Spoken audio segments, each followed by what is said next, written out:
Let's meet someone who's turned life's punches into powerful lessons. Tiffanee Cook, a former boxer who now coaches others to fight smarter, build resilience, and live with purpose. I'm Kate Save. The Inspired CEO starts now.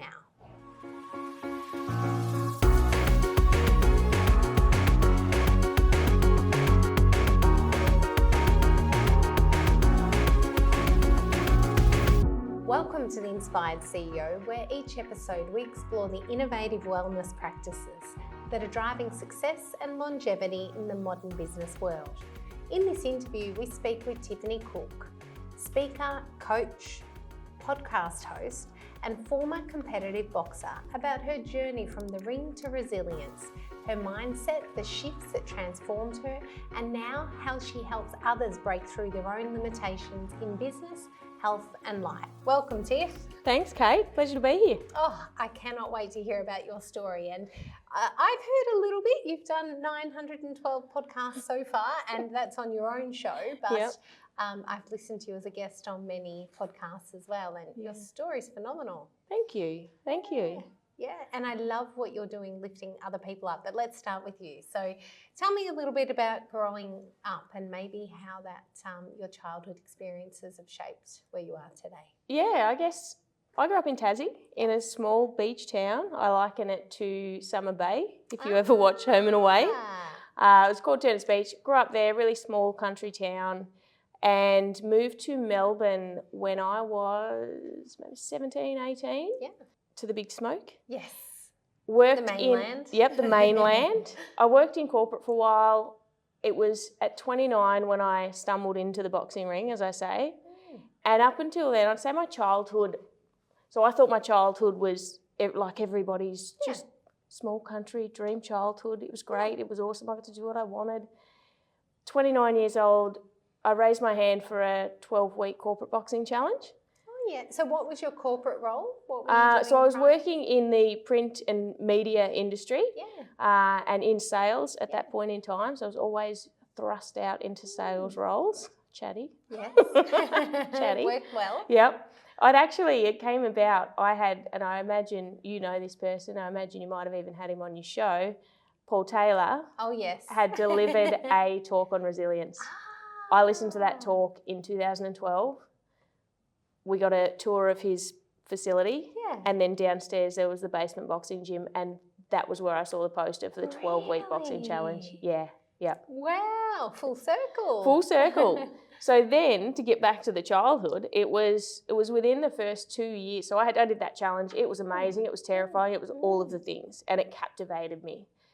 And it was over the next 2 years of going, I want to do that again. Something about that place and that space. But it started to bring up memories of stuff that I'd experienced in childhood that I'd never really dealt with. I'd just I'd never told anyone. I'd stuffed it into the back of my mind. And then at 20 or early 30s by then, stuff started coming up. And I was like, well, this is really interesting. Yeah. What's happening here? So, it influenced me a lot.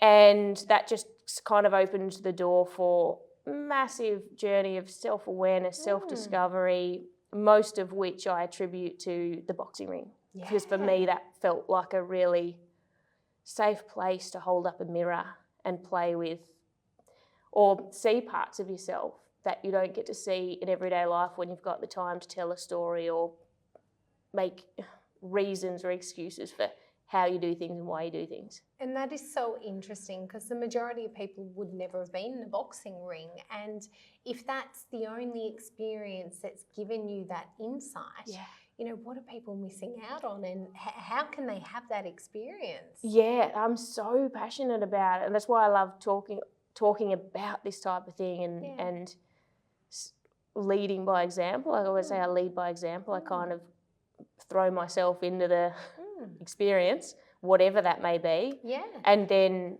be loud about it, lead people through it, and share what I'm learning and what I'm thinking. Yes.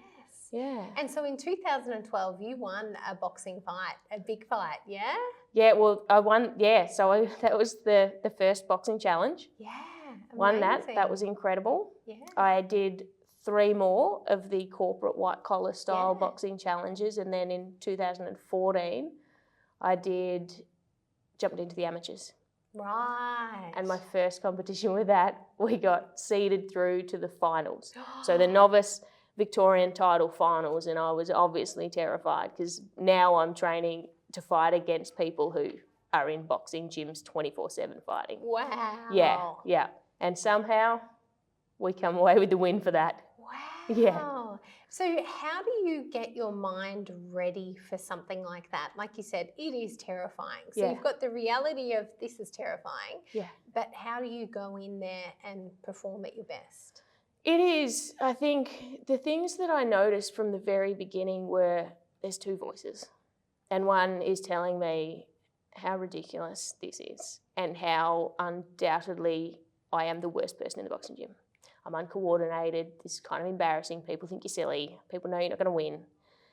And then there was this other part of me that when I think about it now, that's the person I remember listening to when I'm out for walks and I'm just obsessively thinking, yeah, but you don't know what I can endure. Yeah. Like no one can work as hard as me. Yes. And no one knows how relentless I'll be. And so there were these two polarising voices.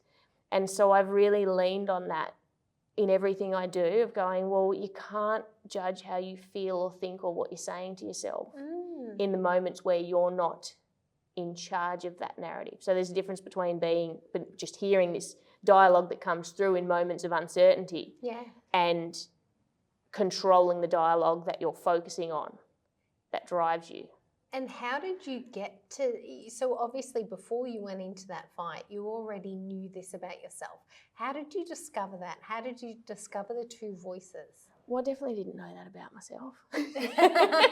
But you did it. I mean, you went out there and you did it. So so when I said I was going to do this fight, we had to sell 20 tickets for $200 or $250 to get people to come watch, to pay for the training. Yeah. And I've got a big mouth, so I told everybody I've sold 20 tickets for $200. They didn't get a $200 option. They got a $250 option to sit ringside. Yeah. And within 2 weeks, I remember standing. Everyone's watching you. Yeah, but I remember standing in training in front of my opponent or a friend in the training, and we were learning how to hold our hands up and block and roll with not a real punch yet, just somebody floating the glove over to us. And I couldn't keep my eyes open. And I had a painful knot in my throat. And I just remember thinking, as soon as this is finished, I'm going to go and sit in my car and cry. And I've told hundreds of people that I'm doing this and I can't even keep my eyes open. But I was locked in. I was like, you just have to keep turning up. And that's where I learned, like, if I remember maybe the first big epiphany after the fight when I was standing and watching the next fights in the ring, and I was just thinking, you can actually do anything. Like I thought, I'd done a few boxing classes before, and I used to think, I can't wait, I really want the trainer to come and tap me on the shoulder and tell me I've got it, like tell me I should fight. Because that's what I thought talent was. It was somebody that knows will tell you. Right. And I didn't think that you could just go and do whatever you want and become good at it. And I wasn't without talented. Permission. Yeah. So it was a real, maybe an indication to me that I went from a fixed mindset to a growth. I think about what I did as a kid, and if I was good at something and someone told me that and I was going to win, then I'd do it. And if I wasn't, I just wouldn't. So incredible. Yeah. And now I see where you got the title, Roll with the Punches. Just that description of it glazing over and just roll with it. I'm like, oh, that's terrifying. Yeah. What did the first punch feel like? Did they land a punch on your face? They did. You know what's funny? And this is so random. I was cleaning out my emails last night because I was running out of space, and I found emails where I'd sent clips of my first ever sparring session. Paul was in the background. And just walking in and head snapping back, getting pummeled. Oh my goodness. But this is a part of what I was uncovering about the childhood stuff was I'd walk into anything and I really couldn't feel it in the moment. There was such an overwhelming space that I identify it now as a level of dissociation.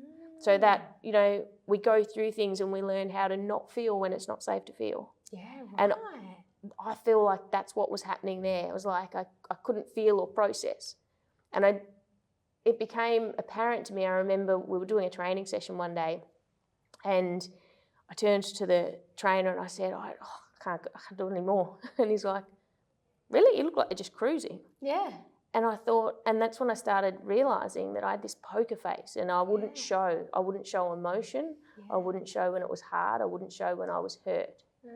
And it's almost like I wouldn't let myself feel that either. So there was this real shield up. Incredible insight. Yeah. And so for you, I guess, after that boxing, and so you've done it 3 times, what did that change about the way you live your life? Because those epiphanies are like game changing for the journey that your life would go on, because sitting in a corporate role obviously wasn't going to be this fulfilling epiphany of a life anymore. Yeah, I think, so what I noticed, I remember the first few years, I'd go finish work a little bit early, I'd sneak off. I hope my employers aren't watching this interview right now. I'd sneak off early and I'd go, like I was just obsessed. I just loved the boxing. It was like, I'm leaving, I'm going. Yeah. And in my mind, I'm like, you've dropped the ball here, you've got no interest in work, rah, rah, rah. But when I look back, I see a girl who was a disengaged employee, but doing enough to get by, to an engaged employee who ended up then going and running her own business. So it was realising that all of these things that I was doing in the ring were skills that were transferred out of the ring. So the ability to turn up consistently, the ability to get uncomfortable and do it anyway, the ability to get hit and keep stepping forward. Like there was all of these lessons, and I was like, oh, I didn't realise. I thought that I was kind of letting that side of me suffer. Yeah. Incredible. And to think too that you have harnessed this energy from something that you weren't, you couldn't see that coming. Like that was not in your life plan. No. And you discovered that, and taking that first step to be super vulnerable and to literally and physically get hurt. Yeah. And people are scared of getting emotionally hurt, let alone physically beaten. Huge. And so then how does your, I guess your career take that next step? Oh, so I guess when I look back, it was really an evolution of, I ended up, through the boxing fight, I happened to do my PT certificate just out of interest. Yes. Because we held a big fundraiser for the fight. Nobody bought that, bid it on that auction item. So I was like, well, that's cheap, I'll do that. And then I just ended up having friends want to train with me. And within 6 months, I was at a kind of a choice point. And it was, you can't keep saying yes. You either have to leave your job or you have to say no to clients. Yeah. And I just felt like so many people do that qualification that would give anything to be able to quit their job within 6 months. And I was like, you don't really have the right not to give this a go. And like you're a salesperson. If you can't sell yourself back into another job, if this goes the wrong way, then And so where did you start your PT business? At Fight Fit, where I did some of my Fight Fit challenge fights. Yes. So I started as a trainer there.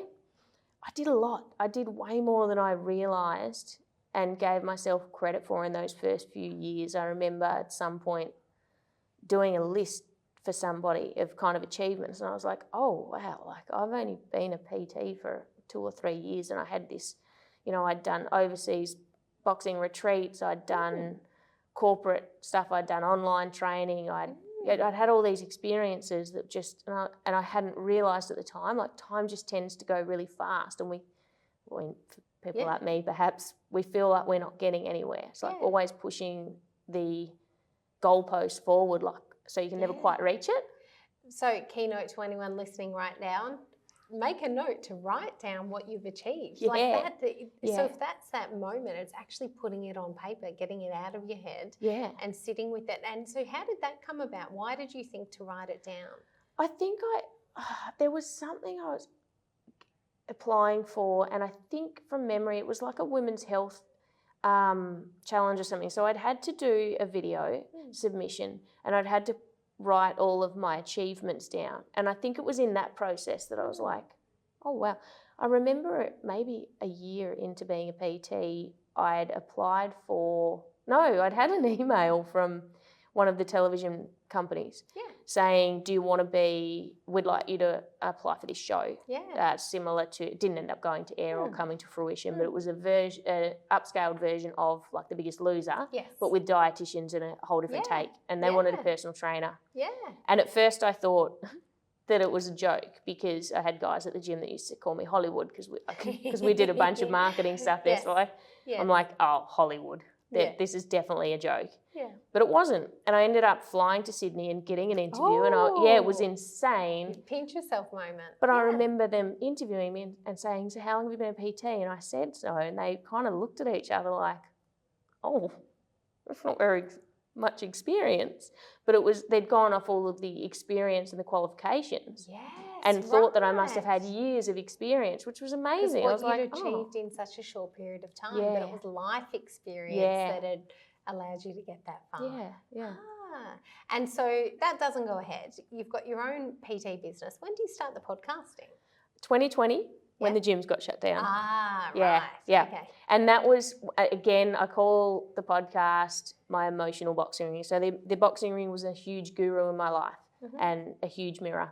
And then podcasting became like my emotional boxing ring, where I went next level, and some of the things that I would work on or that I couldn't work on in boxing, could work on in that interpersonal relationship space and vulnerability, and just kind of next level.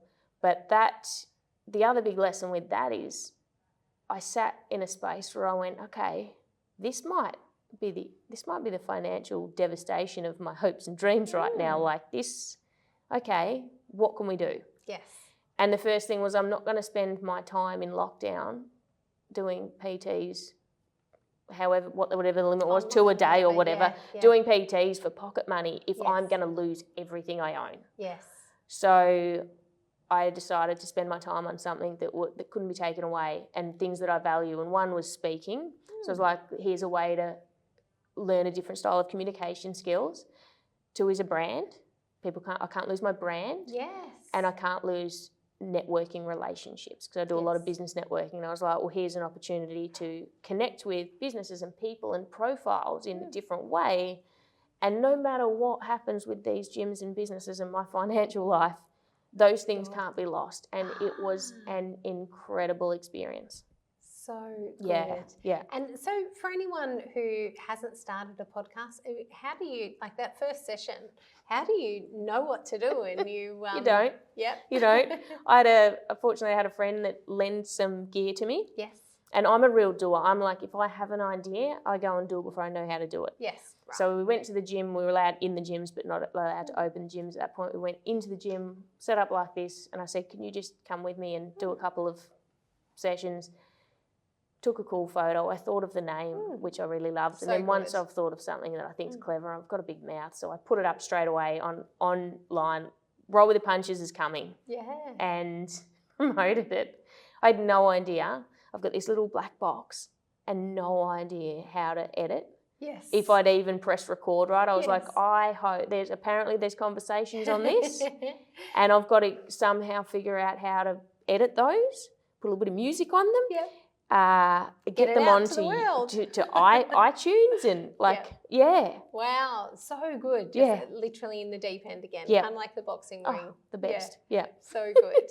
And so 912 episodes later now, that process of creating each and every episode, what have you learned? What are some of your profound sort of learnings from that? I feel like a few months in, I was beside myself with how much I'd learned and changed. Like it literally changed my world to sit and listen. Like that's my learning style. I was like, feels like university. I get to reach out to who I perceive to be the best person in the world for this topic. And I get to spend time with them for an hour, completely engaged and embedding the lessons and asking the lessons that in ways that land with me. And it was incredible because it literally, like I'm not the same person. So good. Sometimes I wish I could like rewind, go back and sit like this with 2020 Tiff and have a conversation and just see how different the world is shaped. And that list again would be super powerful to have. To see all of those achievements and those boxes you Yeah. ticked with what you've learned. Now, next level, you've gone to speaking. So tell me about that. Love being chatty. Yes. So, and I've always done a lot of networking. So opportunities have always come about. Yeah. And I'll always say yes. And I love that. Like I love getting people together, creating community, shining a light on things and creating an energy around something. So I'm really beginning to put a lot more time and effort into that side of what I do. Amazing. Yeah. And so what is next? What do you see the next 10 years? I remember Craig asking me this question on the first podcast he ever had me on in 2020 or 2021, and I hesitated, and he said, you don't have to have an answer, and my answer will be the same today. I won't have an answer because when we put blinkers on to a goal that we're making up just to have a goal, then we miss all of the things. Like I didn't know what podcasting was. Yeah. And then know what boxing was. Yeah, exactly. So Yeah. I love to chase the bouncing ball. It fits my personality. I'm not great at being consistent when I really have to be, but I'm not great at always following a structure. I need to have spontaneity, and I need to be able to say yes to opportunities, and I don't know, check back in 10 years and see where I am, mate. Yeah, so you're going to be saying yes. That's basically I'm going to be saying yes. The thing that's certain. Yes. Yeah. And anything else, I guess, tell us a little bit about your health routine and how you manage work-life balance, and if you've had any burnout or any periods where you haven't put your health first and then that's become a priority. Yep.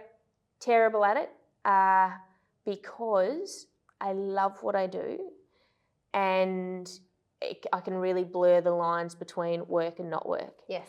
And I'm 42 now, and I feel like I'm right in the grips in the last couple of years of perimenopause. Yes. So it is smacking me in the face. I'm changing things. I'm doing the work. I'm getting knocked down. I'm dragging myself back up. Being a female. Oh, it's joyous, isn't it? It's like, could be this, could be this, could be this, could be 42 years of just burning the candle, mate. Yes. But I think really setting good boundaries and like, I can get up. I did this the other day. So I got up at 5:30, had meetings from 7, but it's like, oh, that's just a coffee with someone, and that's just a podcast. Podcasts are fun, they're not work. And then that's just this, and then they're just clients in the gym. Yeah. And then I was heading home for a 7:30 p.m. meeting online, which again was I don't class anything as Wasn't work. hard. Yeah, so then, but as I was so tired, I went, this is like a 14-hour day, mate. Yes. Of course, this is if you were at a job and you went to an office from 5:30 this morning, you'd be complaining that you'd worked all day. Yeah. So I think that's the biggest trap for people that are working for themselves or even doing a variety of things. Is you get not good variety, but you're still switched on. And like you said, you're following the bouncing ball, so it's not that routine and structure that I get up and this time's for me and this time's for me. Yeah. You are open and you say yes. So Yes. that's interesting. Yeah. Boundaries. Yeah. I remember years ago a housemate of mine, and it would still be relatively true today, I'm getting better at it, but he said, you're so funny, like you either get home from work, this is when I had a real job, you get home from work, you get changed and you go. I'd just started getting into fitness then. Or you get home from work and you literally collapse face down on your bed and you don't move. And that was it. It was like I'm either go, or when I stop, it's because I just cannot move. Wow. Wow. Yeah. Well, that gives us a really good insight into Yeah. your energy. So Yeah. it's intense. So you go until you can't go anymore. Yeah. Yeah. And anything, I guess, any tips or tricks that you've got so much podcasting experience, spoken to so many people that you think are non-negotiables for people that are watching? The basics. The basics. I just finished a 10-week program. I do like 10-week coaching programs. And the biggest thing is that we go as deep with everything, but if you don't get good sleep and hydrate, if you can't just go to get a good sleep routine, drink enough water and eat well. Like we all want to do the fancy stuff that gets all the accolades. Like we want to write the book, we want to get the business, we want to do the thing, we want to get PBs at the gym, but we don't want to go to bed on time and we can't drink a couple of litres of water. Yes. And it just, it matters. And tell me a little bit more about your 10-week coaching program. So what do they entail and how can people sign up? So they're online. Haven't scheduled them. There'll be another one later this year. Haven't scheduled it yet. But 10 weeks of turning up online. We have a chat about a different facet of life, kind of life, identity, physical stuff, mental stuff, emotional stuff, boundaries. And it's really fluid. So we have a different topic each week, but it's a small group, so we kind of get to unpack and have a support base, and there's a Facebook group and that sort of that real nice community vibe. I love it. I always say I'm not a coach, I'm a facilitator of a conversation, and half the time I'm talking about a current challenge or a thing that I'm stuck in the middle of too. Like, it's about leading by example again, and just pointing people. The thing I rely on is I've had nearly 1,000 conversations with. Like, if I can't point you towards a resource that can help you, if I can't ask a really good question that will make you think differently, then I haven't been listening. So good, asking a question to help people to solve their own problems. Yeah. So how do they sign up? Well, good question. They have to go to my website, sign up to the email list. And what's your website? It is tiffcook.com. Excellent, nice and simple, and we'll put that in the notes. Thank you. And so they sign up, put their details into your email list, and then they will get notified when the next intake is happening. Amazing. Thank you so much for joining us today. Thank you. This is the Inspired CEO, and we'll be right back.